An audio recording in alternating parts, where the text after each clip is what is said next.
Estoy peor que tú, Robert Funk. Bueno, entonces aprovecho de darte la bienvenida, agradecer que nos acompañas esta semana, pero también a ti te estoy salvando la vida, así que ahí deberías agradecerme a mí. Y te cuento, Paulina, que nosotros, bueno, esto es un curso político en Pará. En realidad hemos pasado todo el semestre hablando de cosas nada que ver. Hemos pasado todo el semestre hablando del método comparado, de otras cosas, pero el último módulo es un módulo donde nos enfocamos en ese otro aspecto de política comparada, que es básicamente las distintas áreas del mundo que se comparan. Y empezamos por Europa. El jueves vamos a ver Asia, creo, si no me equivoco. No, perdón, empezamos por Estados Unidos. Después vimos Europa el jueves pasado. Y, y se me ocurrió que sería interesante abusar de tu conocimiento. En parte, bueno, a mí se me ocurren muchas preguntas, pero en parte también porque obviamente está muy coyuntural el tema, dado el tema de Brexit, al que vamos a llegar. Les digo también a las y los alumnos que si tienen preguntas, que o levanten la mano virtual o las escriban acá, y feliz de tener esa conversación. Como puse en el chat, si alguien tiene algún problema con que se publique esto en el canal de YouTube de la profesora, me avisan. Si no, váyanse a peinar y a ponerse maquillaje, porque van a aparecer en YouTube. Igual no les vemos las caras. Así que Pero si pobre quieren, Pepe ideal Mujica, sería. Pepe Mujica aquí, Pepe Mujica va a ser famoso. Entonces, lo que vimos el jueves, empezamos básicamente con una revisión, un resumen de los orígenes, de la historia de la Unión Europea y de su estructura. Y terminamos hablando un poco de... los comentarios. Terminamos hablando un poco como las implicancias teóricas de la Unión Europea en cuanto a integración, en cuanto a relaciones internacionales. Así que vamos a tocar un poco todo eso y vamos a tocar obviamente el tema de Brexit. Mi primera pregunta es, que lo hablamos el jueves pasado, pero me interesa saber tu opinión. ¿Qué es, en tu opinión, qué es lo que es la Unión Europea? O sea, teóricamente, ¿es un organismo internacional, multilateral? ¿Es un Estado supranacional? Nosotros hablamos de que es un proceso, parte de la literatura habla de que básicamente es un proceso continuo de gobernanza multinivel. Me gustó eso porque eso, la idea del proceso le quita un poco la presión de ser algo, ¿no? O sea, como proceso continuo de negociación. Yo hice la equivalencia con el proceso de negociación de paz en Medio Oriente, que en el fondo no es para lograr la paz necesariamente, es para canalizar un proceso político, para canalizar un conflicto en un proceso político, y de alguna forma la Unión Europea es eso también. ¿Cómo ves tú la Unión Europea?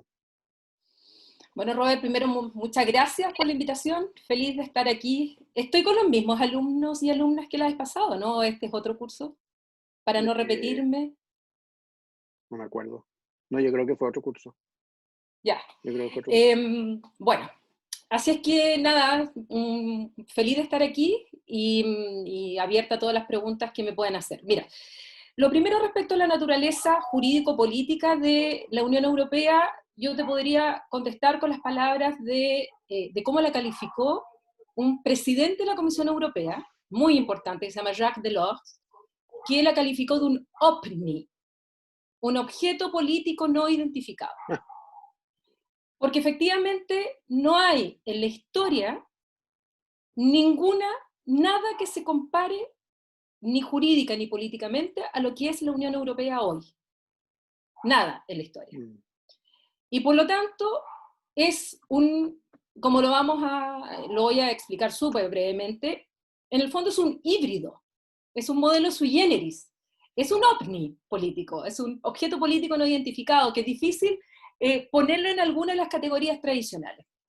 ¿Por qué? Porque la Unión Europea, por un lado, tienes razón, hay algunos que la califican de proceso, porque es un proceso, parte como una bola de nieve, parte en el área de la energía, el acero y el carbón, pero esta bola de nieve, a través de este proceso que se llama el proceso comunitario, este proceso de integración, empieza a ampliarse a otros ámbitos, ¿ya? Entonces parte con la comunidad económica, con la Comunidad Europea del Acero y el Carbón, después ese mismo modelo se traspasa al área de la economía y se crea la Comunidad Económica Europea, también se traspasa ese modelo a la energía nuclear, con usos pacíficos, y crean la Comunidad Europea de la Energía Atómica, o Euratom, y ahí tienes las 3 primeras comunidades europeas, esto en los años 50.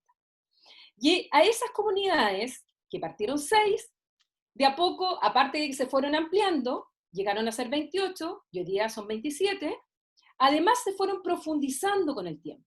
Y ahí se aplica el neofuncionalismo. Entonces, se va ampliando a distintas áreas. Y ya pasa de la mera economía a la salud, al transporte, y así como una bola de nieve que va creciendo. Y en los años 90, con el Tratado de Maastricht, ya se crea la Unión Europea. O sea, recién hablamos de Unión Europea en los años 90, con Maastricht. Antes eran las comunidades europeas. Pero, ¿qué característica tiene? Que los países, los estados que forman parte de la Unión, transfieren parte de sus competencias, que son nacionales, se las transfieren a un ente supraestatal o supranacional, que es la Unión Europea. Entonces, hay materias en las cuales los estados, y eso es la verdadera integración desde el punto de vista del concepto europeo, cuando hay transferencia de competencias, tú renuncias a competencias soberanas y se las traspasas a un ente supra. Tú ya no eres competente en esas materias. Entonces eso es lo que va pasando, pero además hay materias en las cuales los estados siguen siendo soberanos en esas materias y no las han querido transferir a la Unión Europea. Entonces la Unión Europea no es un supraestado. Y todo este proceso de transferencia de competencias o de competencias compartidas, porque hay otras materias en las cuales se comparten las competencias entre los Estados miembros y la Unión Europea, y hay otras que son propiamente de los Estados, esto se ha hecho a través de tratados internacionales. Por lo tanto, de alguna manera, en algunos aspectos, una organización internacional que se crea vía estos tratados. Por otro lado, no es un supraestado, porque no se le han traspasado todas las competencias como lo hicieron los Estados Federados, las 13 colonias británicas cuando crean los Estados Unidos de América. No, hay competencias que siguen siendo nacionales, pero al mismo tiempo es más que una organización internacional. Entonces, a tu pregunta, es un OVNI, es un objeto político no identificado, es sui generis, tú no lo puedes meter en ninguna de las categorías 100%, es un poco de todo. Y al final es un proceso, a algunos no les gusta hablar de proceso, hay otros que hablan de construcción europea, pero eso ya es meternos demasiado en papa con los términos de los especialistas en la Unión Europea. Pero, grosso modo, eso es la Unión. Y para darte un ejemplo, solamente un ejemplo de esto. Porque uno se dice, bueno, ¿por qué la Unión Europea actuó de manera tan descoordinada frente a la pandemia? ¿Por qué todos tienen estrategias distintas? ¿Por qué ahora estamos viendo que algunos cerraron el espacio aéreo? ¿Por qué no lo hicieron todos juntos? Porque hay 2 materias importantes en las cuales los estados han mantenido la competencia nacional. No la han transferido a la Unión, se ha quedado como competencia nacional. Y en pandemia ha sido súper importante. Primero, salud, es competencia nacional, no es de la Unión Europea. Segundo, fronteras. Abrir o cerrar fronteras es de competencia nacional, la decisión. A pesar de Schengen. A pesar de Schengen. Porque Schengen es otra cosa. Eso es eliminar los controles fronterizos. ¿Ya? Y que hay excepciones en las cuales tú los puedes cerrar de nuevo. Entonces, ¿qué ha pasado? La Unión Europea lo más que puede hacer, y es lo que está tratando de hacer este fin de semana, y tuvieron reunión ayer, es coordinar a los estados para que hagan todos en conjunto algo.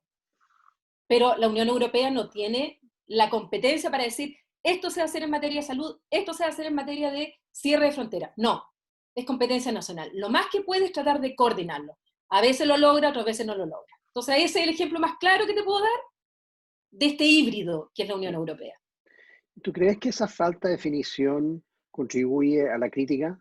Porque se critica mucho la burocracia, se critica mucho Y una pregunta es si efectivamente es tan burocrática como se dice, o eso es simplemente la misma crítica al final que hacemos a nuestra burocracia nacional, que todo el mundo dice, pucha, que es difícil, uno quiere ir al registro civil y son lentos y bla, bla, bla. O sea, ¿hasta qué punto la crítica es justa? Yo sé que tú vas a defender la Unión Europea hasta el último día, pero hay una crítica legítima respecto.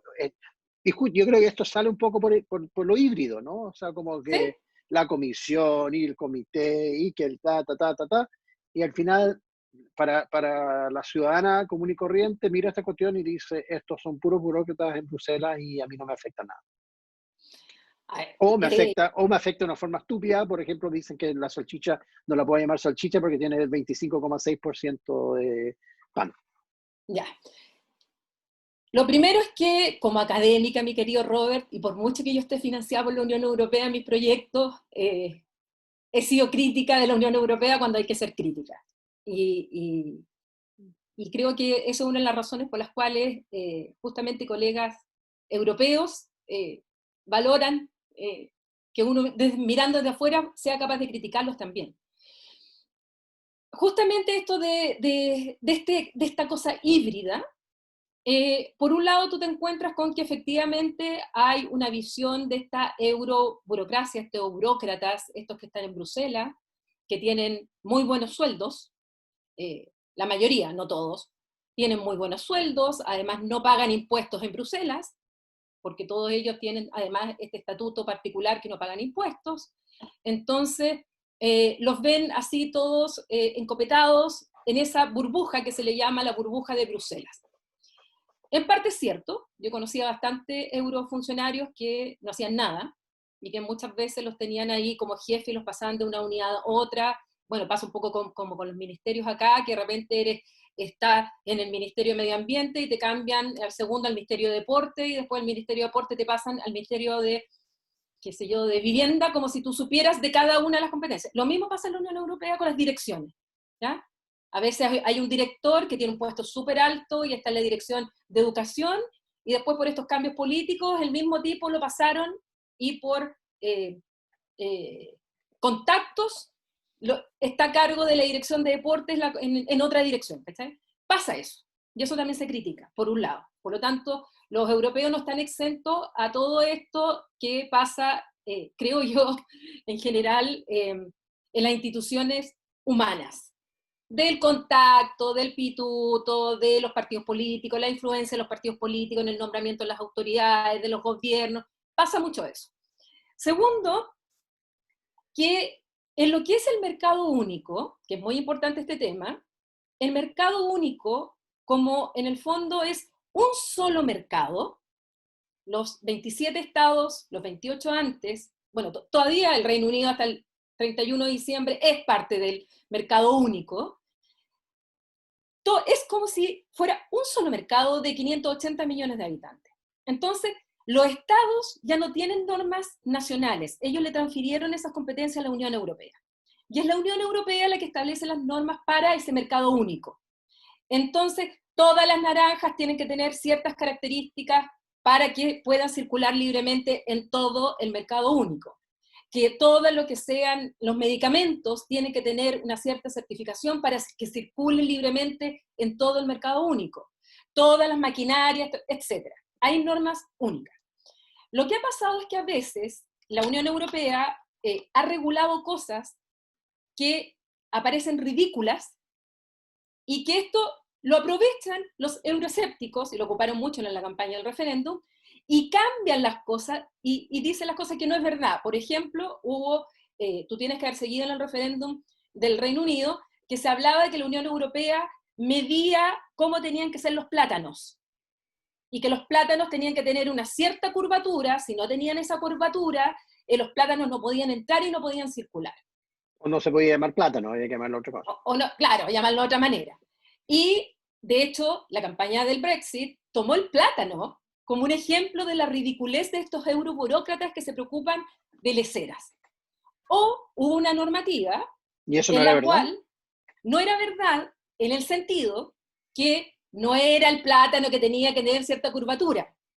eran las normas mínimas para el ingreso de plátanos del exterior que cumplieran, porque en el fondo en Europa no producen plátano, los importan, y que tenían que cumplir con ciertas medidas que se le pide a las frutas que ingresan.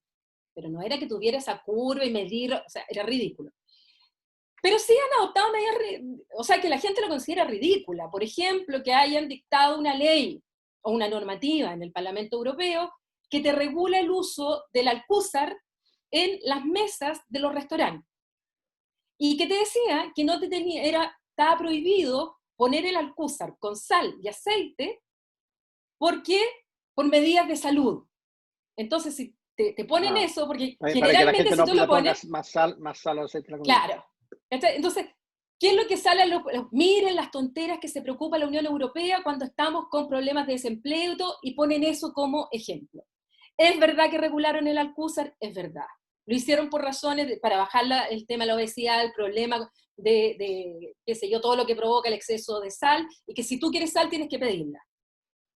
Esa era la razón, pero no te explican eso. Y por otro lado, sí la Unión Europea se ha preocupado de temas del trabajo, de regular el trabajo, una serie de otras cosas. Entonces, es una mezcla de todo. Todo no es tan lindo como uno lo ve, ni es tan feo como lo tratan de hacer ver. Pero existe esto. Ya. Pero podría ser menos burocrático. O sea, hay un nivel por intereses, o sea, ¿de dónde viene esa burocracia? ¿Viene por intereses creados? ¿Viene porque es una forma básicamente de asegurar también cierta representación y democracia? Es eso. En gran parte es eso, porque los órganos de la Unión Europea, las principales instituciones de la Unión Europea, en primer lugar está el Consejo Europeo, ¿ya? Que son los jefes de Estado y de Gobierno Sí. de todos los Estados miembros. En segundo lugar está el Consejo de la Unión Europea, que no es igual, que es donde están todos los ministros, dependiendo las carteras, de los 27 Estados miembros de la Unión Europea. Luego tú te encuentras con la Comisión Europea, que es como el Ejecutivo, donde tiene 27 comisarios hoy día, y cada comisario tiene una cartera, son como los ministros, y donde tienen cada uno sus carteras. Y eso tiene que ser uno nombrado por cada gobierno de los Estados miembros. Luego tienes el Parlamento Europeo, que hoy día eran 751, ya no me acuerdo con esta historia del Brexit cuántos son los que hay ahora, porque ajustaron un poco el número, pero que están los representantes elegidos democráticamente en cada uno de los Estados miembros y que tienen un número de integrantes dependiendo de la población del país. ¿Ya? Los que más tienen el que más tiene es Alemania por razones obvias. Y el que menos tiene es Chipre y Malta, y Luxemburgo, son los que menos tienen. Entonces tú tienes una estructura y que en el fondo cada ley tiene que pasar por toda esta etapa. La iniciativa, es decir, ¿quién puede mandar un proyecto de ley, le diríamos nosotros? Ellos no hablan de ley, ellos hablan de reglamentos y de normativas. Es la Comisión Europea. O sea, toda la iniciativa es de la Comisión Europea. Los europarlamentarios no pueden presentar mociones. Tiene que ser la Comisión Europea. Y al mismo tiempo la Comisión Europea está muy determinada por el Consejo Europeo, por los jefes de Estado y de Gobierno. ¿Ya? Entonces, esto hace que sea burocrático. Además, ellos tienen otras instituciones a las cuales hay obligación de consultar. Por ejemplo, si el Parlamento Europeo está tramitando una ley que afecta a las regiones, tiene que consultar obligatoriamente al Comité de las Regiones. Y el Comité de las Regiones tiene que reunirse, tiene que dar su opinión y tiene que darle la opinión al Parlamento Europeo.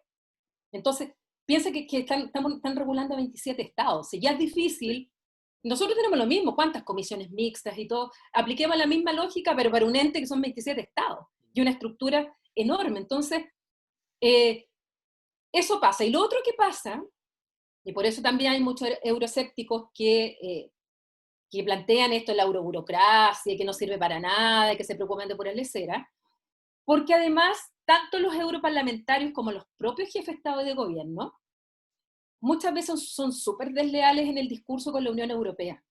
Es decir, cuando se adoptan decisiones en la Unión Europea y que implican beneficios para las personas, se lo atribuyen como triunfo personal.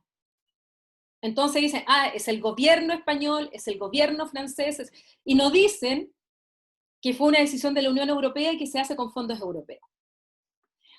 Y al revés, cuando hay una decisión impopular de la cual ellos participaron en la toma de decisión, fue Bruselas. ¿Cachai? Toman la decisión en Bruselas, jefe de Estado de Gobierno, votan todos a favor, llegan a sus capitales, Bruselas decidió tal cosa, y los eurodiputados hacen lo mismo. Y eso lo hizo mucho David Cameron. Todo era culpa de Bruselas, todo era culpa de Bruselas. No decía que cuando se tomaban las decisiones, él estaba en el Consejo Europeo, tomando la decisión, que en el Consejo de la Unión Europea estaban los ministros británicos tomando la decisión, que en la Comisión Europea tenía su comisario, y que en el Parlamento tenía a 73 eurodiputados que votaban. No lo decía. O sea, los británicos participaban en la toma de decisión. Pero cuando llegaban a las Islas Británicas, decían, Bruselas, los burócratas, miren lo que están decidiendo. Entonces, pasa un poco con lo que pasa acá, que a veces, bueno, las cosas buenas, yo las hice, las cosas malas fueron otros las que lo hicieron. Y eso después, ¿cómo después David Cameron iba a convencer a los británicos de decir, no, si la Unión Europea es buena, cuando llevaban no sé cuántos años diciendo que todo lo malo venía de Bruselas? Eso le jugó en contra del Brexit también a David Cameron. Bueno, yo iba a dejar el tema del Brexit para más adelante, pero ya que lo mencionas y ya que David aquí hizo la pregunta, hablemos de Brexit. Lo que tú mencionas de David Cameron es David Cameron, pero eran todos. En realidad, tú miras, por ejemplo, Yes Minister, que es una serie que si a alguien le interesa, hay algunos capítulos en YouTube o algunos clips en YouTube. Que tú me mandas por WhatsApp. Muy chistoso de los años 70, y ahí, de los años 70, estamos hablando de 78 por ahí, y son los mismos comentarios, es Bruselas, Bruselas, Bruselas. Y eso es un discurso, un debate que empezó en el 73 cuando entró el Reino Unido y nunca desapareció. Y lo curioso, y esto lo tocamos el jueves, es que históricamente fue al revés, ¿no? Fueron los conservadores los que querían ingresar a la Unión Europea, y el Partido Laborista siempre fue más sospechoso porque pensó que iba a debilitar las protecciones sindicales y un medio ambiente, un montón de cosas. Al final terminó siendo al revés.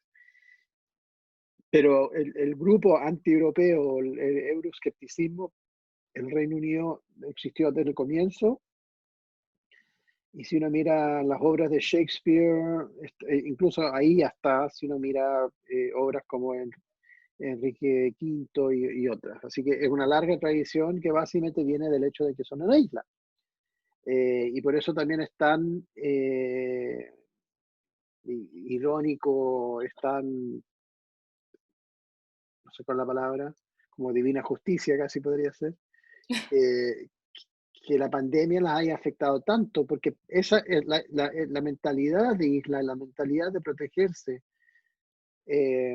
frente a Europa tiene mucho que ver con protegerse de enfermedades, tiene mucho que ver con la idea de que hasta enfermedades se logran mantenerse, como por ejemplo la rabia, ¿no? Por años y años y años no se podía llevar un perro, o si se llevaba un perro había que dejarlo en cuarentena por no sé cuántas semanas, por mucho, mucho tiempo, porque se decía que nunca entró la rabia al Reino Unido por ser una isla.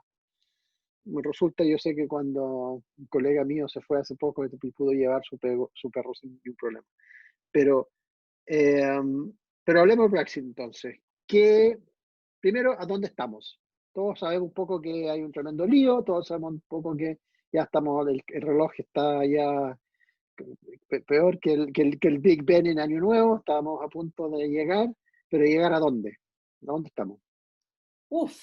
Eso es lo terrible hoy día, porque ya unía la pregunta que me está haciendo David. Recordar que después de que se votó en el referéndum la salida, lo que correspondía eran dos pasos. O sea, eso hay que tenerlo súper claro. Uno era negociar el acuerdo de salida, y lo segundo era negociar el acuerdo de las relaciones futuras entre la Unión Europea y el Reino Unido. Se suponía en teoría que lo rápido iba a ser el acuerdo de salida Y lo que iba a demorar mucho iba a ser el acuerdo de las relaciones futuras. Sin embargo, el acuerdo de salida se demoró 4 años, con todo lo que se vivió, con la caída incluso del gobierno de May, bueno, partiendo con la dimisión de David Cameron, y se demoró finalmente esta negociación del acuerdo de salida. Finalmente se llegó al acuerdo de salida, es el divorcio en definitiva, y políticamente el Reino Unido salió de la Unión Europea el 31 de enero de este año, ¿ya? Cuando ya se cumplió con todas las etapas en que lo aprobó por fin el Parlamento británico, porque el acuerdo de salida que había negociado Theresa May con la Unión Europea fue rechazada 3 veces en el Parlamento británico, y a la tercera vez ella dimite y asume ahí Johnson, que al final el acuerdo de salida es el 95% del acuerdo que tenía Theresa May, más una cláusula que agregó Johnson, y los europeos le dijeron que sí, y como hizo nuevas elecciones después Johnson, ganó la mayoría absoluta, el acuerdo pasó rápido. Entonces, ese acuerdo de salida hizo que el Reino Unido políticamente saliera de la Unión Europea el 31 de enero. ¿Ya? 31 de enero, a las 12 de la noche, se bajó la bandera de la Unión Europea, del Reino Unido, de todas las instituciones europeas, y lo digo porque yo estaba allá, así que yo lo iba siguiendo todo. Yo estaba al otro lado. Sí, tú estás al otro lado. Yo estuve en la sesión del Parlamento Europeo, donde el Parlamento Europeo aprobó finalmente el acuerdo de salida, y con eso, chao. Y esto entró en vigencia entonces el 31 de enero. El Reino Unido, por lo tanto, no pertenece políticamente a la Unión Europea desde el 1 de febrero de este año. Pero ese acuerdo de salida, ¿qué es lo que establece? Que durante todo este año, 2020, se va a seguir aplicando la legislación europea como si no se hubiesen salido. Por lo tanto, hasta el momento, hasta fin de año, los británicos casi no han sentido el Brexit todavía, porque todavía se aplican las normas del derecho europeo, todavía son parte del mercado único, todavía son parte de la unión aduanera, todavía tienen los derechos y deberes de un Estado miembro, porque se le aplica la legislación. La única diferencia es que ellos ya no participan en la toma de decisión, porque ya no tienen eurodiputados, porque ya no tienen el primer ministro, ya no participa en el Consejo Europeo, ya no tienen un comisario, porque no son parte de la Unión. Pero la legislación se les aplica. Ellos han seguido como si nada, todavía no se dan cuenta. Entonces, el acuerdo de salida decía eso, que el periodo de transición se iba a aplicar la legislación europea tal cual. Pero durante este año tenían que negociar el acuerdo de salida, el acuerdo de relaciones futuras, es decir, después del 31 de diciembre, ¿cuál va a ser el estatuto en las relaciones entre la Unión Europea y el Reino Unido? Y ese acuerdo decía que lo tenían que negociar dentro de este año, pero había una cláusula que permitía pedir prórroga por 1 año más, incluso por 2 años, lo podía pedir 2 veces, pero para pedir esa prórroga había que hacerla antes del 31 de julio de este año. ¿Y qué es lo que hizo Boris Johnson? No solo no pidió la prórroga, sino que hizo dictar una ley interna que prohibía pedir la prórroga. Eso hizo a mediados de año. Es decir, sí o sí nos salimos totalmente de la legislación europea el 31 de agosto, el 31 de diciembre del 2020. Cerró la puerta a prórroga. Entonces, siguieron negociando, las negociaciones se entramparon, han tenido muchas negociaciones, el equipo se enfermó de COVID, Boris Johnson con su equipo, se enfermó también de COVID, también el equipo negociador por el lado europeo, se entramparon las negociaciones al punto en que ahora los equipos negociadores dijeron, nosotros ya llegamos a lo máximo, todavía hay puntos en los cuales no llegamos a acuerdo, pero esto ya supera lo técnico y pasó a nivel político. Y en ese nivel político entra la presidenta de la Comisión Europea, Ursula von der Leyen, a negociar directamente con Boris Johnson, que es lo que han hecho las últimas 2 semanas. Y se han llamado por teléfono y han tratado de desbloquear el tema. hasta el día de hoy, se suponía que el domingo, hoy día es martes, antes de ayer, era la fecha en la cual tenían que desbloquear el tema y llegar a un acuerdo. Porque el Parlamento Europeo les dijo, nosotros vamos a hacer sesiones extraordinarias de urgencia antes del 31 de diciembre para poder aprobar un acuerdo, para que no demos el salto al vacío sin acuerdo, pero nos tienen que traer el texto acordado máximo el 20 de diciembre. Eso le dijo el Parlamento Europeo. Y resulta que no llegaron a acuerdo. Y entre medio sale este tema de la nueva variante de la COVID en el Reino Unido y el desastre que esto implica. Entonces, el Parlamento Europeo no tiene el acuerdo, no han llegado a acuerdo, y ahora más encima se cierra, Emmanuel Macron cerró el Eurotúnel. Sí. Además, los vuelos, muchos países empezaron a cancelar los vuelos hacia el Reino Unido, y eso es lo que la Comisión Europea trató de alguna manera coordinar ayer, porque empezaron de nuevo, lo que yo les dije al principio, cada estado empezó a decir, yo cierro los vuelos. Partió Países Bajos, después Bélgica, Italia, etc. Y lo que está pasando ahora es que en una semana más se cumple el plazo. Y si es que no llegan a un acuerdo, y el acuerdo tiene que pasar por el Parlamento británico, que están en vacaciones, tiene que pasar por el Parlamento europeo, que ya dijeron que no van a aprobar nada porque ya no les mandaron el acuerdo y no hay tiempo. Tiene que pasar por la aprobación del Consejo de la Unión Europea. Tiene que pasar por muchos trámites. De aquí al 31 no se alcanza. ¿Cuáles son los temas? ¿A dónde están realmente entrampados? A ver, eran 3 los temas fundamentales, pero ya se está reduciendo a 1. Y para que vean lo que es la política y para que lo relacionen con el cierre del canal. Los 3 temas eran, primero, lo que ellos llaman la competencia leal. Es decir, lo que no quieren los de la Unión Europea es que ahora que el Reino Unido se va a salir, empiece a establecer, baje sus niveles, por ejemplo, de exigencias sanitarias, exigencias laborales, exigencias medioambientales, que establezca, que se transforme en un paraíso fiscal y que se transforme en un aliciente para que las empresas empiecen a ir a construir allá, que vayan a... y después se ingresan los productos al mercado de la Unión Europea. Que en el fondo utilicen el dumping medioambiental, dumping laboral, no. Entonces dicen, no queremos que se transforme la fábrica en el paraíso fiscal de terceros estados o de las propias empresas europeas que van allá y después quieran ingresar a nuestro mercado sin cumplir con los estándares que nosotros tenemos. Entonces, queremos competencia leal entre las partes, que se ocupen las mismas normas que tenemos para que puedan ingresar los productos, pueden ingresar las mercancías y todo al mercado único. Ese era el primer tema. Entonces el Reino Unido decía, oiga, no, pues si nosotros nos salimos, establecemos las normas que queremos. Si queremos establecer 0 impuestos, establecemos 0 impuestos. Si nosotros queremos establecer exigencias más bajas, esto que te decía yo, del plátano o de otras frutas, nosotros las establecemos.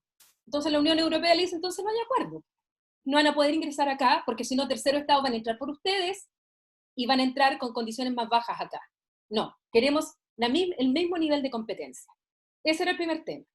El segundo tema era el tema de Irlanda, de la frontera física entre las 2 Irlandas, que no lo voy a explicar porque es más técnico y más complicado, pero era Irlanda, que finalmente se solucionó gracias al llamado de Joe Biden. Joe Biden llamó por teléfono a Boris Johnson, y aparte de saludar, porque es tradicional que el presidente electo de los Estados Unidos llame al primer ministro del Reino Unido por esta relación especial, le dice que no quiere que el Brexit ponga en peligro la estabilidad y la paz entre las Irlandas.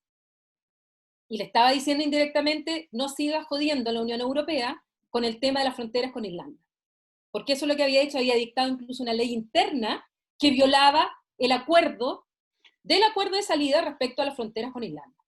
¿Por qué? Porque Joe Biden es de orígenes irlandeses. Y por lo tanto a él le toca en especial el tema irlandés. ¿Ya? Y el tercer tema, que finalmente es el tema al que están tocando ahora, es la pesca. ¿Por qué la pesca? Porque la pesca es de las competencias que los estados le traspasaron a la Unión Europea. No son competencias nacionales, son competencias de la Unión Europea. Existe la política de pesca común. ¿Quién la determina? La Unión Europea. No la determinan los estados. Entonces, como el Reino Unido es parte de la Unión Europea, en materia de pesca, y por las normas de la política europea de pesca en común, los estados tienen acceso a pescar en las aguas británicas, como los británicos tienen acceso a pescar en las aguas de otros países de la Unión Europea. Entonces, ¿qué es lo que está exigiendo la Unión Europea? Que en materia de pesca se mantenga lo mismo, porque sobre todo los franceses van a pescar a aguas británicas. ¿Y qué es lo que están diciendo los... y un voto importante del Brexit fueron aquellos que quieren proteger la pesca para los británicos, sobre todo en la parte de Gales, y muchos eran, donde ustedes ven que ganó el Brexit, eran la gente de la pesca, que decían no queremos barcos españoles, no queremos barcos franceses, queremos que sean barcos británicos quienes pesquen. Entonces, esa es la negociación que está ahora, y los que más pescan son los franceses. Ahora, este es un tema político, porque la pesca como ingreso para el Reino Unido no es más del 0,1% del Producto Interno Bruto. O sea, es nada.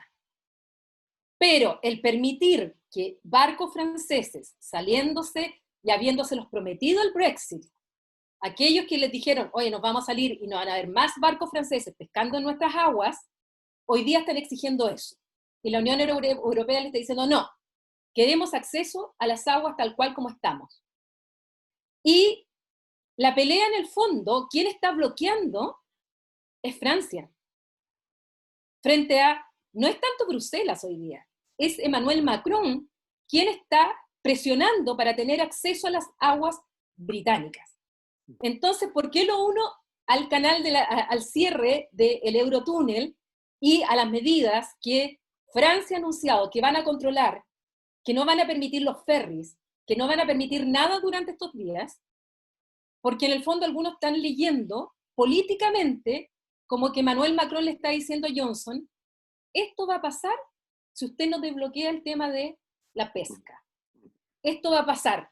¿Por qué? Porque como cerraron el Eurotúnel, y para que sepan, el Eurotúnel es un tren que une a Francia con Londres y que en el fondo, y que además une a Ámsterdam, porque también se unen por ahí, pero en el fondo es París, Bruselas, Lille, y se termina en Saint Pancras, en Londres. Entonces... pero también en la entrada a la isla también hay, o sea, el tema de importación no va hasta Londres, hay una cosa justo Dover. llegando en Dover. En Dover. Dover es el principal puerto por donde entran también todos los productos que van del continente hacia las islas, llegan muchos de ellos por barco, por eso que es importante también las medidas que se han establecido para la restricción de los barcos, porque muchos salen del puerto de de Rotterdam, y llegan a Dover. Y Dover está en el sector sureste de Inglaterra, donde están los mayores contagios por esta nueva variante de la COVID. Todo lo que es Kent, todo lo que es ese sector, ahí está, si en el fondo se ha transformado el Reino Unido en la nueva Wuhan, en la nueva, el nuevo origen de estos contagios, que son mucho más contagiosos, pero que no está probado que sean más letales. Pero sí se les... entonces, vean ustedes todo lo que significa políticamente esto. Entonces algunos están diciendo, este es Emmanuel Macron que le pegó en la mesa a Johnson, porque si ustedes ven las noticias, la cantidad de camiones que están parados en la carretera. En la carretera, tuvieron que cerrar la carretera en el Reino Unido. En todo este sector de Dover hacia las distintas partes donde se distribuyen.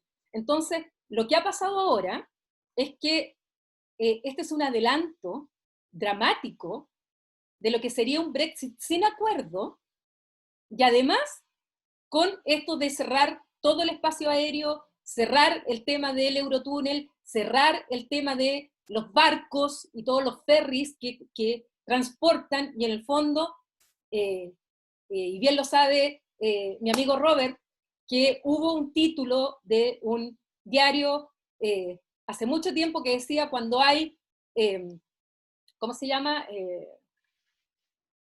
Ay, se me fue la palabra, cuando hay bruma, cuando hay Fog. niebla. Cuando hay niebla en el canal, Europa está aislado. Hoy día lo que le están diciendo los europeos, cuando hay niebla en el canal, el Reino Unido está absolutamente aislado. Y lo peor para ellos es que no solamente están aislados de Europa, el resto de los países del mundo están impidiendo los vuelos al Reino Unido, es peor todavía. Hay que también recordar que el Reino Unido, un ex ministro conservador dijo que el Reino Unido debe tener que empezar a concentrarse más en producir su propia comida.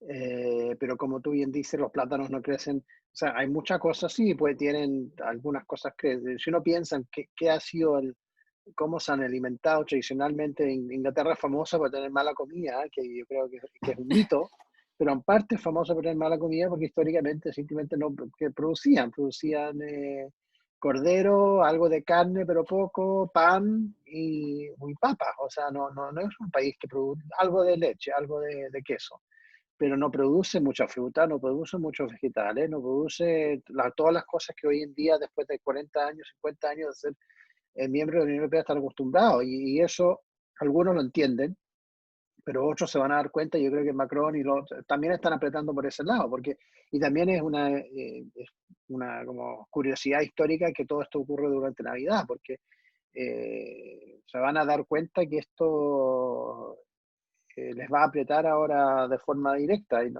nunca, a mí siempre me llamó la atención lo que tú dices, como que cuando nosotros estuvimos en enero y se cerró, oficialmente se llevó el acuerdo, no hubo ningún cambio de un día para el otro y todos los productos seguían y todo exactamente igual.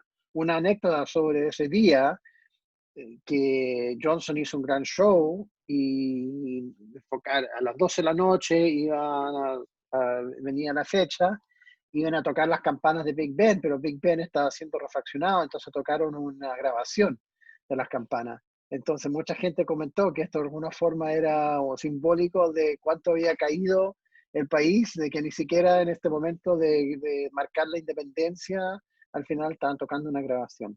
Oye, una buena pregunta aquí que hace Matías respecto a Gibraltar. Buen tema. Gibraltar, obviamente, para la Unión Europea es territorio...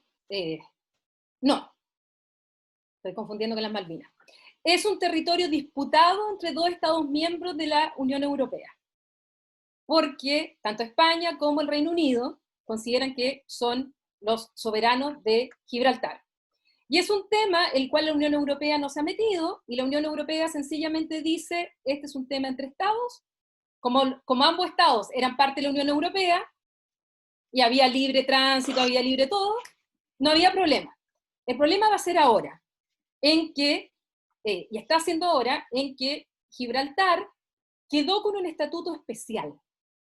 Porque para que España votara a favor del acuerdo de salida, obviamente iba a negociar e iba a hacer que el Reino Unido mantuviera Gibraltar en una suerte de status quo en cuanto a la entrada y salida, y que todo siguiera siendo igual.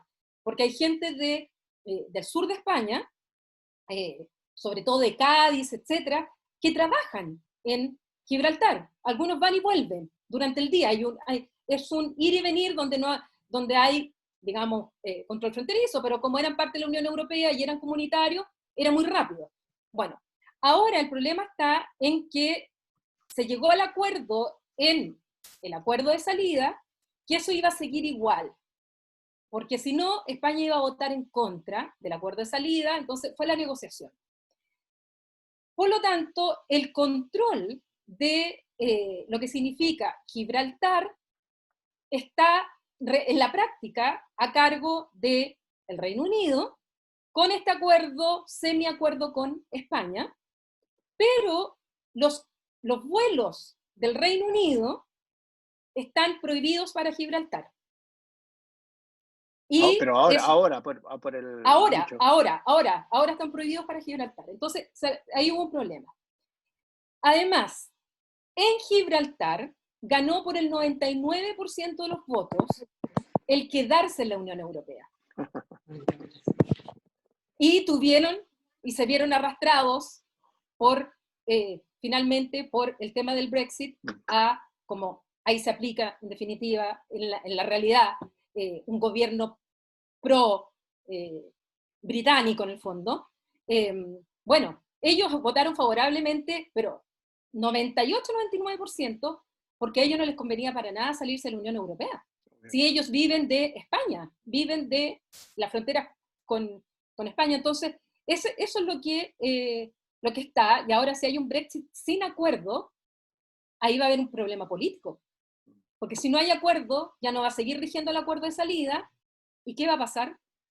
Eso queda de nuevo el interrogante, ¿se va a establecer frontera? Y si se establece frontera y control fronterizo puede generar un problema político entre España y el Reino Unido. No creo que lo vayan a hacer, ¿eh?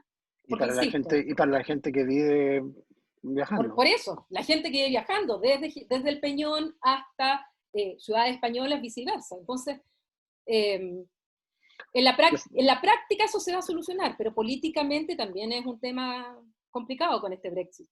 Una última pregunta que te tengo yo sé que te tienes que ir, pero me interesa. Vimos el jueves el tema de esta gran expansión hacia el oeste, hacia el este, hacia los ex países comunistas, hacia Turquía, y muchos de sus países hoy día tienen problemas de populismo, de democracia, de respeto por los derechos humanos, hasta tal punto que derechamente ya están en contravención, creo yo, de las reglas de la Unión Europea, o sea, simplemente no le hacen caso. Orbán claramente no importa un pepino. ¿Por qué la Unión Europea no ha podido ser más insistente en esos temas? O sea, casi como que se le hace más fácil castigar al Reino Unido por el tema de los plátanos que a Orbán por meter a gente a la cárcel. O sea, ¿y para qué hablar de Turquía? O sea, Turquía me parece que es insostenible que se mantenga dentro de la Unión Europea, pero ahí están. Pero Turquía no es parte de la Unión Europea, Turquía es parte de la Unión Aduanera. Ok. Pero no es parte no, y no van a ser nunca. Se los han prometido 500.000 veces, pero han sido promesas que todo el mundo ha sabido que no le iban a cumplir.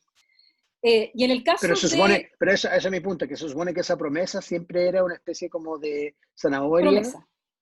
Y zanahoria para que se portaran bien. Sí, y se estaban portando bien hasta que llegó Erdogan. Sí. Y Erdogan cambió todo, y hoy día olvídate, o sea, si antes era difícil que entraran haciendo las tareas, hoy día no entran jamás porque no están haciendo las tareas. En el caso de los países, y sobre todo de Hungría, hay 2 expedientes abiertos en contra de Hungría y de Polonia en la Unión Europea, por incumplimiento del artículo 2 del Tratado de la Unión Europea que dice relación con los valores de la Unión Europea. Y los valores, ahí están el tema del Estado de Derecho, el respeto a los derechos humanos, todos esos valores de la Unión están en el artículo 2. Y el artículo 7 del mismo tratado establece un sistema de sanción para aquellos que violan estos valores. Se abrieron 2 expedientes, uno contra Polonia y el otro contra Hungría. Y esos expedientes están abiertos. Por eso que Erdogan alega y pelea y todo, y están abiertos. ¿Cuál es el problema? Que el problema es para adoptar una decisión, para sancionar a los estados, el sistema, que no lo regula este tratado, lo regula otro, que es el Tratado de Funcionamiento de la Unión Europea. Y ese tratado establece que finalmente, cumpliendo con todas las etapas, quien debe determinar la sanción es el Consejo Europeo, esta reunión de jefes de Estado y de Gobierno. Y para adoptar la sanción se requiere unanimidad. Basta uno que vote en contra y tú no lo puedes sancionar. Entonces basta que Polonia vete la sanción a Hungría, Hungría vete la sanción a Polonia. Entonces, además que la Unión Europea, los tratados no tienen establecida la expulsión como sanción. ¿Ya? No hay, porque alguien dice, ¿por qué no los echan de la Unión? porque no hay una norma en los tratados de la Unión Europea que establezcan como sanción el echar un Estado. Entonces, debido a esto, que todos saben que el sistema finalmente para aplicarle una sanción es muy difícil, ¿qué es lo que ocurrió este año? Súper interesante, se lo voy a contar en 2 minutos porque me tengo que ir. Que en la aprobación del presupuesto europeo y en el plan de recuperación económica, que son los 2 grandes proyectos donde la Unión Europea puso billones de euros encima de la mesa para ir en favor de los Estados miembros, sobre todo los más afectados por la COVID, para tema de empleo, para el tema de recursos sanitarios, para evitar el gran golpe económico que está significando para los países de la Unión Europea, en julio llegaron a un acuerdo respecto al presupuesto plurianual, que dura 7 años, y que al final, con el tema de la COVID, se duplicó ese presupuesto. O sea, los estados, sobre todo Alemania y los países que más aportan, aumentaron el dinero debido a que ya se dieron cuenta de lo que se venía con la COVID. Y segundo, crearon este otro fondo, que es el Fondo de Recuperación Económica. Son 750.000 millones de euros. Ambos se aprobaron por el Consejo Europeo, la Comisión Europea lo presentó, el Consejo Europeo lo aprobó. Pero para poder entrar en vigor, se requería el Parlamento Europeo. Y en el Parlamento Europeo dijeron, oye, nosotros no estamos de acuerdo que se entregue ni un fondo europeo a los países que no cumplan con los valores de la Unión Europea. Es decir, una cláusula de condicionalidad, que para tener los fondos se debe cumplir con los valores de la Unión. En el fondo, utilizar, ahí sí que está el garrote, porque si Polonia, Hungría u otros países quieren seguir incumpliendo la legislación europea porque saben que la sanción realmente, burocráticamente, va a ser muy difícil obtenerla por el veto, entonces la forma de obligarlos es a que no tengan acceso a los fondos. Y el Parlamento Europeo votó a favor de eso, de la condicionalidad. Y resulta que después de eso venía la aprobación del Consejo Europeo de nuevo para que finalmente entrara en vigor. Y Orbán y Polonia, y después se había unido débilmente Eslovenia, habían dicho, si se va a condicionar a esto los fondos europeos, nosotros vamos a vetar. No vamos a permitir que se apruebe el plan plurianual y que se apruebe el proyecto de recuperación económica, que entra en vigor el 1 de enero. Amenazaron con eso. Los presionaron y resulta que hoy día la segunda ola está afectando de manera muy fuerte a Europa Central. La primera ola no los afectó tanto. Por lo tanto, los polacos y los húngaros al interior de sus países quieren que se aprueben los fondos porque necesitan esa plata. Son los que más la necesitan. Entonces, Víctor Orbán se encontró ahí con el dilema porque resulta que la gente quiere la plata europea.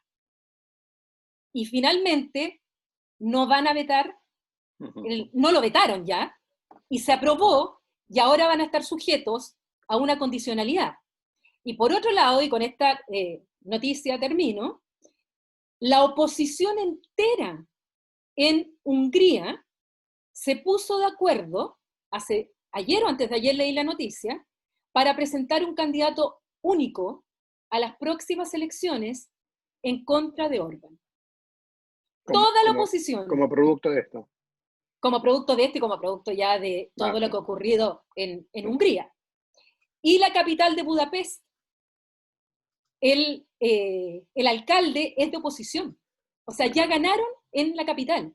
Y ahora la oposición entera, o sea, así como de todos los sectores políticos, llegaron al acuerdo y van a presentar un candidato único en contra de Orbán. Entonces están pasando muchas cosas, y en Polonia tuviste que apenas ganó el PiS, apenas ganó. Entonces las cosas están cambiando también en esos países al interior. Bueno, muchas gracias, estamos muy al día, espero que mucho entendemos algo mejor de la Unión Europea que estar enredado, pero un millón de gracias. Y bueno, ahí vemos qué es lo que podemos escribir para aclararle la película al resto del mundo. Te pasaste. Muchas gracias. Gracias, Saludos a gracias y Concepción, saludos que a todos. tengan una Saludos. buena fiesta a todos y nos vemos. Ah, no, nos vemos todavía el jueves, así que ahí tomamos la cola mono. Chao. Que estén muy bien. Adiós. Chao, chao. Chao.